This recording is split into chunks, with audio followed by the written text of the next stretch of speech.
भिवंडी शहर तसेच ग्रामीण भागामध्ये मुसळधार पावसाने हजेरी लावले। त्यामुळे एकंदरीत भिवंडी शहरातील तीनबत्ती परिसर असेल, भाजी मार्केट परिसर असेल, तसेच मंडई या परिसरामध्ये मोठ्या प्रमाणात जो आहे तो पाणी या ठिकाणी साचलेला आहे। जवळपास 2 ते 3 फुटांपर्यंत या ठिकाणी पाणी साचल्यामुळे नागरिकांची धावपळ या ठिकाणी उडालेली आहे। आपण जर पाहिलं या ठिकाणी तर अनेक जण आपले दुकानात जे पाणी शिरलेलं आहे त्यातून आपलं साहित्य कसं वाचवता येईल यासाठी प्रयत्न करत आहेत। भाजी मार्केटचा हा जो परिसर आहे तो पूर्णतः पाण्याखाली गेलेला आहे। या ठिकाणी असलेल्या अनेक दुकानांमध्ये पाणी शिरल्यामुळे नागरिकांची या ठिकाणी धावपळ उडालेली आहे, तर अनेक जण या परिसरातून मार्ग काढताना दिसत आहेत।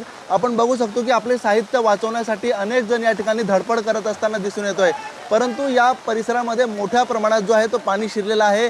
2 ते 3 फुटांपर्यंत या ठिकाणी पाणी साचल्यामुळे अनेकांची या ठिकाणी धावपळ उडालेली आहे। अनेक जण या परिसरात जे आलेले होते बाजार करण्यासाठी ते अडकलेले आहेत।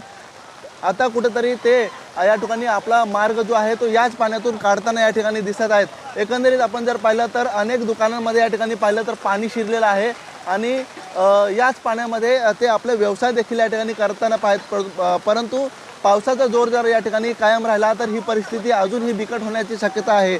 आणि आज रेड अलर्ट आहे आणि त्यामुळे पावसाचा जोर या ठिकाणी दिवसभर राहणार आहे आणि त्यामुळे एकंदरीत ही परिस्थिती अजूनही बिकट होण्याची शक्यता आहे। त्यामुळे आपण जर पाहिलं या ठिकाणी संपूर्ण परिसर जो आहे या ठिकाणी भिवंडी शहर आणि ग्रामीण भागामध्ये पावसाने मुसळधार हजेरी लावलेली आहे। त्यामुळे शहरातील अनेक सखल भागामध्ये पाणी साचण्यास सुरुवात झालेला आहे।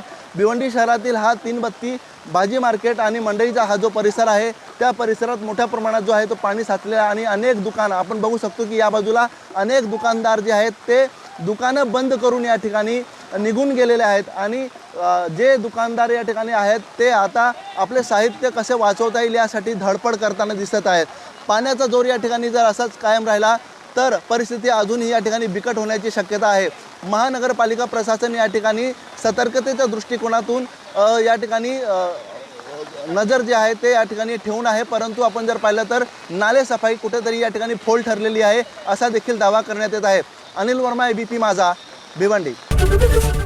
एबीपी माझा, उघडा डोळे बघा नीट।